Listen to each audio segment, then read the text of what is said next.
Jangan mati sebelum kesumbar.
Nama siapa?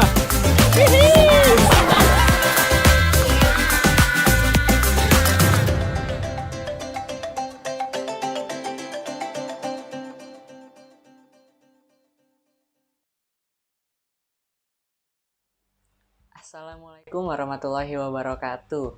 Halo teman-teman, apa kabar kalian semua? Semoga baik-baik saja ya.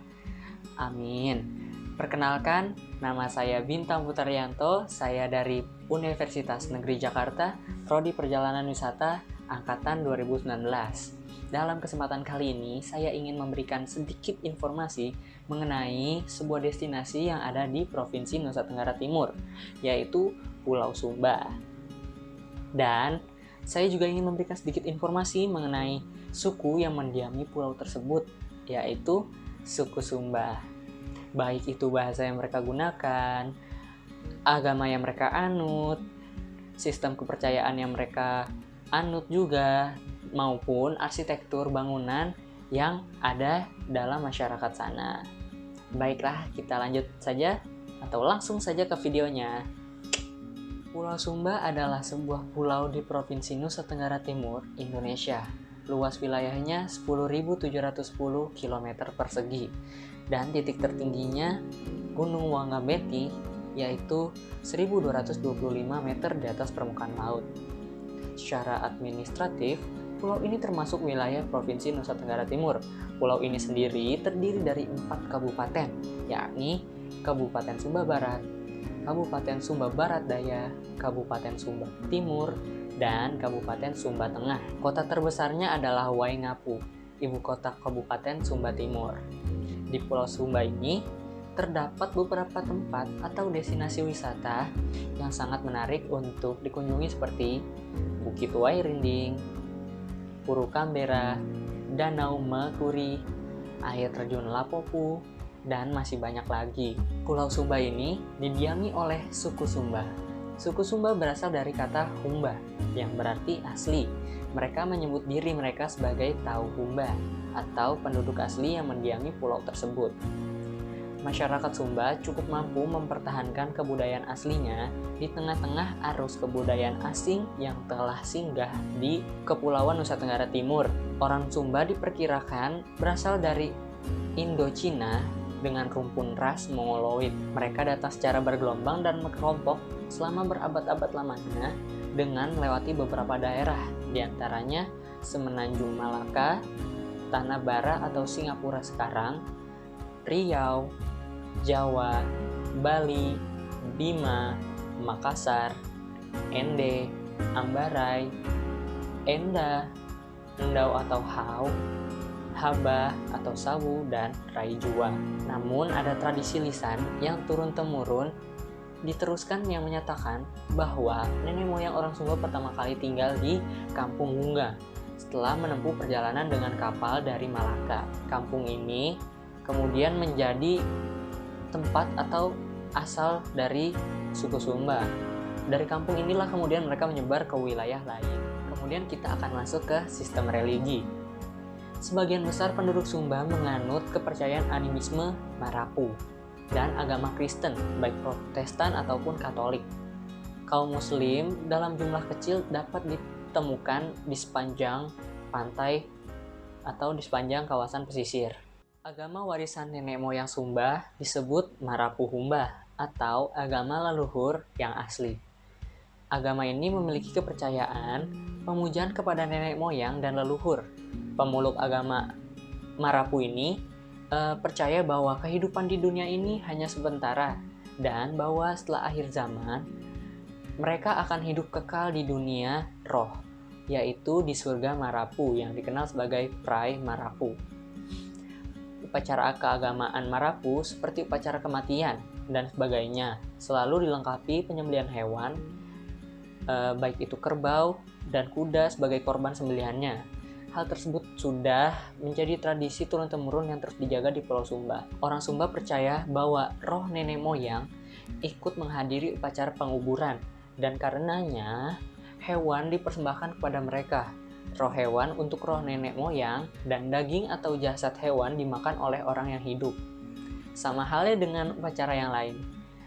Marapu menjadi falsafah dasar bagi berbagai ungkapan budaya Sumba, mulai dari upacara-upacara adat, rumah-rumah ibadat, rumah-rumah adat, dan tata cara rancang bangunnya, ragam dari hias ukir-ukiran dan tekstil sampai dengan pembuatan perangkat busana seperti kain-kain tinggi dan lau, serta perlengkapan perhiasan dan senjata. Kemudian kita masuk ke sistem sosial. Suku Sumba ini menganut prinsip keturunan milenial, yang di Sumba Barat disebut Kabisu dan di Sumba Timur disebut Kabihu. Kabisu dan Kabihu ini mirip dengan sistem klan pada Naruto, kalau kalian nonton Naruto ya. Yang menurut garis keturunan bapak disebut Patri Clan, sedang yang menurut garis keturunan ibu disebut Matri Clan. Di Sumba, stratifikasi sosial ini masih diterapkan. Strata sosial antara kaum bangsawan atau Maramba, pemuka agama atau Kabisu, dan rakyat jelata atau Ata masih berlaku, walaupun tidak setajam di masa lalu. Pakaian rakyat Sumba itu menjadi hal yang penting, karena akan menentukan berada di strata sosial mana ia berada. Hal ini ditunjukkan oleh kain yang berlembar-lembar menumpuk badan mereka. Lalu orang Sumba pun mengelompokkan diri dalam persekutuan marga atau Kabihu, kampung atau Parainggu, dan kepercayaan mereka yaitu Marapu. Seluruh kehidupannya sejak masih janin dalam rahim ibunya hingga dia meninggal diwarnai oleh kepercayaan kepada Marapu.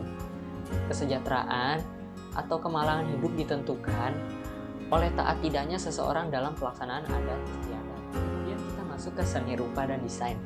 Dalam masyarakat Sumba, seni mencerminkan ungkapan semangat religius masyarakat tradisional Sumba dalam bentuk patung, relief, ornamen, dan lukisan. Ada patung-patung atau arca yang terbuat dari batu dan kayu. Patung-patung itu menggambarkan leluhur atau arwah nenek moyang. Ada relief yang dibuat pada bagian batu nisan dan batu penutup kubur. berupa bagian kepala dan wajah atau tubuh. Ada yang dalam bersikap diri, duduk di atas kerbau atau kuda, dan jongkok. Lalu ada pula ornamen yang ada beberapa jenisnya di Sumba, seperti ornamen pahatan, ornamen tenun atau sulam atau anyaman, dan ornamen barang-barang tanah liat. Dan ada lukisan yang berupa cacah kulit di tubuh yang diberi warna biru atau hitam dengan menggunakan larutan tepung arang atau larutan tepung buah kemiri yang menggunakan air. Kemudian kita masuk ke arsitektur.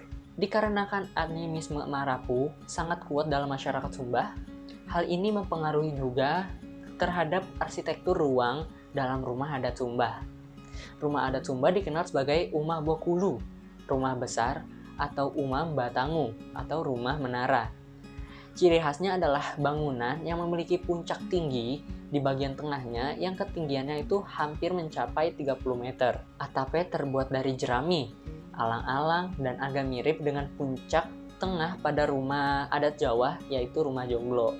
Rumah-rumah berdiri mengelilingi kuburan batu peninggalan zaman megalitikum.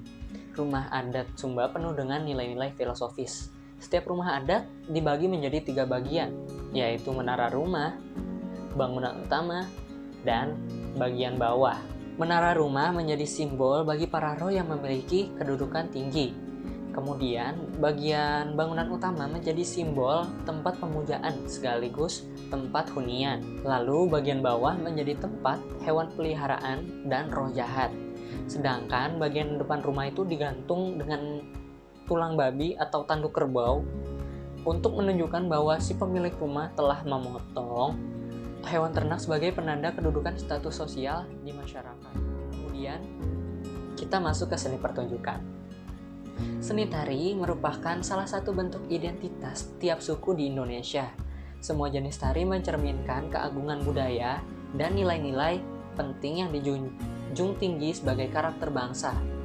Di Sumba sendiri terdapat ragam tarian dengan makna dan sejarah yang sangat tinggi dan bervariasi pula. Yang pertama ini contohnya ada tari Kataga. Bisa ditemukan di Kabupaten Sumba Tengah dan Sumba Barat. Tarian ini biasanya dimainkan oleh para penari pria dengan berkostum adat dan dilengkapi dengan senjata seperti pedang dan perisai. Diiringi dengan beberapa alat musik gong dengan irama yang sangat cepat. Lalu ada tari Woleka dari Kabupaten Sumba Barat Daya. Diperagakan dengan sejumlah penari wanita dan pria. Tari Woleka sering dipertunjukkan dalam banyak acara besar, juga kegiatan seni. Berikutnya adalah tari Kabokang, berasal dari Kabupaten Sumba Timur. Merupakan tarian rasa syukur untuk mensyukuri kelahiran seorang bayi. Tarian ini kini berubah menjadi salah satu tarian penyambutan. Selanjutnya kita masuk ke bahasa dan aksara. Sumba dibagi menjadi beberapa dialek, namun mempunyai suatu ciri karakteristik yaitu bersifat setengah vokal. Pembeda dari dialek Sumba Barat dan Timur adalah dalam pelafalannya. Lafal dalam logat Sumba Barat adalah O dan A, sementara pelafalan dalam logat Sumba Timur adalah U. Di Sumba Barat terdapat beberapa logat yaitu logat Kodi, logat Lamboya, dan masih banyak lagi. Sedangkan logat Sumba Timur yang paling populer ialah logat Kambera. Contohnya, jalan gunung melipat 4. Dalam logat Kodi, ini menjadi Bandolole Petopato. Sedangkan dalam logat Kambera menjadi Bijalula Pitupatu. Yang terakhir kita masuk ke sistem teknologi. Sebagai alat penunjang untuk bekerja, masyarakat Sumba umumnya masyarakat yang lelaki selalu membawa katopo. Katopo ini dapat digunakan untuk berladang maupun berburu. Fungsi katopo ini bisa dilihat dari gagangnya. Kalau gagangnya dari kayu, hampir dipastikan sebagai parang kerja atau katopo kerja. Jika bergagang tanduk hewan, apalagi dari gading, dipastikan sebagai aksesori atau pelengkap busana adat pria Sumba. Masyarakat Sumba hidup dengan memiliki beragam jenis kebudayaan, baik itu bahasa maupun keseniannya. Tiap-tiap daerah di sana memiliki suku yang berbeda-beda dengan bahasa yang berbeda pula. Akan tetapi, semua masyarakat di sana sampai sekarang masih memegang teguh agama dan kepercayaan nenek moyang. yang tetap dilestarikan sampai sekarang. Masyarakat Sumba masih sangat kental dengan adat istiadat turun-temurun, walaupun banyak pula yang sudah mengenal budaya luar akibat adanya modernisasi. Sumba adalah bagian yang terpisahkan dari wawasan Nusantara hingga sekaligus menguatkan nilai keindonesiaan. Itulah yang membuat Indonesia kaya akan budaya dan beragam ciri masing-masing daerahnya. Mari kita sama-sama mempertahankan dan menghargai keberagaman tersebut, bukan dengan saling mencela dan saling menjatuhkan, tetapi dengan merangkul keberagaman tersebut bersama-sama, karena kita adalah Indonesia. Dengan ini, saya akan akhiri virtual guiding yang saya lakukan ini. Jika ada salah kata dan perbuatan, saya mohon untuk dimaafkan. Saya Bintang Putarianto, pamit undur diri. Sekian. Assalamualaikum warahmatullahi wabarakatuh.